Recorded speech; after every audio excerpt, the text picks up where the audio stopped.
Righto, hundreds of people were slapped with hefty fines for flouting social distancing rules over the long weekend. One Nation leader Pauline Hanson says police have gone overboard. And there's been some calls for the government to consider making changes to the GST in a way to help the economy recover from the effects of the pandemic. But Pauline Hanson is pushing back on that move. She joins me now. Pauline, we'll get to these overzealous fines in a second. But first up, would you support the increase of the GST to 15% to pay back this massive fiscal bill that we've been landed with to try and get us out of this crisis? No, I wouldn't. Not at all, Peter. The GST, the first time it was introduced into the country by John Howard, it has to be in agreement with all the states and the federal to increase the GST. The states are, it's a big loss to the states, and I understand that. If you increase the GST, the federal doesn't get the funds from it. All the money goes back to the states. So how is the federal government going to recoup what's cost them for the coronavirus? If you put up the GST to 15%, everything that you buy, everything that you've done, your services, your goods that you buy, you're going to be paying another half the amount again in GST. Your electricity bills, your water, your rates, everything. So you're paying an extra more in GST. The Australian people cannot pay anymore. You know, they're taxed to the hilt. When it was first brought in, the states were supposed to get rid of a lot of other taxes, but they never did. I don't trust the governments at all. What I'd like to see, I spoke to the government about the gas off the Northwest Shelf. We export about $54 billion worth of gas to countries, Japan is one of them, and they actually pay in total around about $400 million in taxes. That's all they pay. The multinationals in Australia have registered their companies in overseas countries. A lot of them tax havens, so they don't pay taxes here. So compare the multinationals to Australian companies and businesses. They pay little or no tax whatsoever. So before I see the Australian people taxed with GST, I've been crying out for this for the last 24 years. Tax the multinationals, but the governments are reluctant to do it, both the Liberal, the Nationals and the Labor parties. Pauline, let's have a fair income discussion about some of the things that have gone on over Easter with the cops and the way that they've introduced these $1,300 fines. Now, just have a listen to this. 4 blokes were today fined $1,300 each for having a pizza in their car. You had a poor bloke who went on a Tinder date. He went from Cairns up to Mossman, and he was fined $1,300. Very expensive date. I just hope that it was worth it. You had people fined $1,300 for dumping rubbish at tips here in Brisbane, but the tips were open. I mean, if they'd closed the tips, fair enough, but they had and apparently they've been waived, I heard that. You've had people fined for fishing, Correct. People fined for camping, people fined for driving around. Now, there's evidence that we're flattening the curve, and as I said in my intro, Pauline, we need to be rewarded for good behaviour. I mean, most people are doing the right thing. This is a little bit over the top, isn't it? It's way over the top, Peter, and I've said that before. It is way over the top. And I've watched the footage where people are sitting in a park, you know, just 2 people on the grass. What are they doing? They're inflicting probably coronavirus on anyone else. They're not. People can't even walk the beaches. It's ridiculous. People should be out in the sunshine. They should be getting the exercise.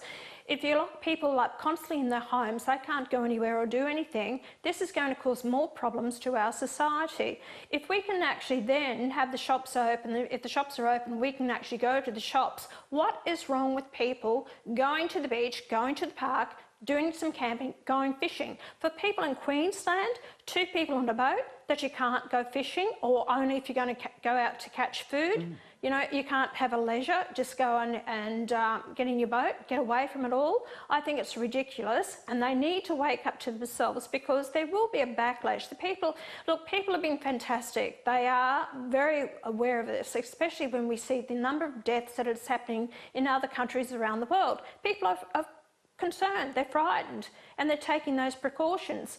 But for the government to do this, I think it's really a dictatorship, the way it's going now.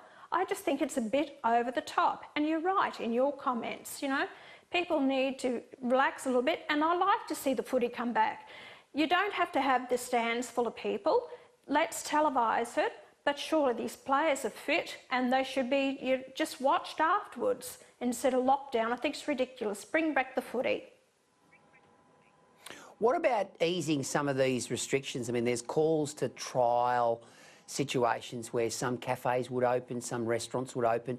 I mean, obviously it has to be staged. And Pauline, I'm in no way suggesting that we endanger people's lives. That's not the idea here. But people are going stir crazy. People need to have incentives to get out and get some sort of normality back into their lives. I mean, talking about easing restrictions, what would be a good first starting point from your perspective? Right, some of these restaurants that you have, if you have social distancing in the restaurants, there's no reason why people can't go there. And as long as there is an undertaking by the management that all steps are taken to actually make sure that everything is wiped down and it's quite, you know, sterile after someone has eaten there. The staff will actually, you know, wear the you know, protective clothing, or wear the gloves, or wear the masks if they want to. It's up to them. You know, it's choice if people want to do. I don't wear a mask when I go out, and it's people's choice. But I think you've got to start relaxing and let people go to some of the cafes, restaurants, and especially in these small country towns, you've got no coronavirus there. The people rely on going there and having a beer, you know. The locals need it. The farmers need to be able to go there, and that social interaction, it's everything to them. I think by shutting everything down, and especially if they think for another 6 months, as I said, Peter, until they find a vaccine for this, which is, we're looking at a year and a half, I reckon a year and a half, you know, they've got to start relaxing it. And we are on the downward swing. There's 61 deaths. It's a shame we've had that many. But I think the fact is that we've got to start loosening the reins a little bit. Pauline, let's talk about the elephant in the room, and that's the Chinese. Would you impose tariffs? And in my column in the Courier Mail today, I spoke about how this should forever change the way in which Australians do business, and that is that we need to be more innovative, we need to be more creative. We've had situations here in Queensland where people who were basically putting together you know, those masks for snorers, they're now putting together masks. We've had 888, the manufacturing company, it's come up with ventilators. It used to make V8s.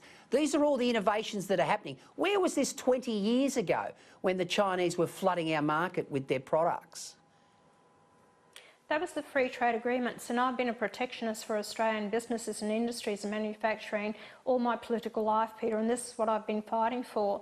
You can't compete with countries that bring in cheap products and they actually pay wages of only a few dollars a day. We can't maintain our standard of living and way of life if we actually allow for these imports to come in, not only with product but also with food that we are bringing in from other countries, which has destroyed a lot of our farming sector. That's where we need to be productive in Australia. Over the years, and especially now, going to the science research that's brought to Parliament, and we have so many smart people in Australia that the government never backs, and we lose those people. They actually are taken up by other countries around the world. We have invented so many things in Australia. I'm just amazed what we have invented, and yet the government has let them slip through our fingers. Now's the opportunity for the government to get behind these very smart Australians, keep them here, and with their inventions, start up with the industries and manufacturing, put tariffs back on imports into Australia so it protects our own product here. Because as I said, if we want to maintain our standard of living and way of life, you actually have to charge these countries to send their product out here, put a tariff on it. That is a tax that goes into the Australian coffers, will help us get over this cost of the coronavirus.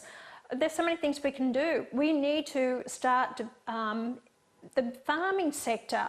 You know, we've got so much valuable land out there, agricultural land, that, you know, the farming sector, they're walking away from it. I feel for these people. They love the land. They want to pass it on to future generations, but they're given no help or assistance by the governments. Open up the Bradfield scheme. Give us the water that we need to start up the production. A lot of countries are shutting down now. They're not producing the food themselves. We should be, you know, doing that now. Get on the back foot and start, you know, start producing the food that we need and export it to the rest of the world. Pauline, before we go, I'm just interested in your thoughts on another 2 deaths from the Ruby Princess. There's now class actions being talked about with lawyers for those who are on board. I mean, this has turned into an absolute nightmare. Now, there are repercussions. We know that there's a criminal investigation now been ordered by Mick Fuller, the head of New South Wales Police. I know we spoke about this last week, but it still remains a massive issue. How the bloody hell did this happen? It was. I don't think enough, they knew there was illnesses on the ship before it actually docked, and the New South Wales Health Department has to take responsibility for this because, and the federal government, because the biosecurity wasn't put in place to ensure that it was safe for those passengers to get off. So I think full responsibility here. I think that it was the New South Wales Health Minister that should have taken control of the situation and told the Health Department what he believed should have been done.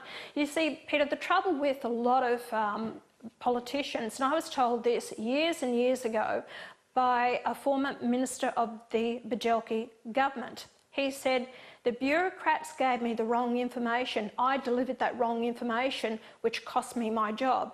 And this what happens is a lot of the ministers, instead of doing the research and know what they're doing, they take the advice from the bureaucrats.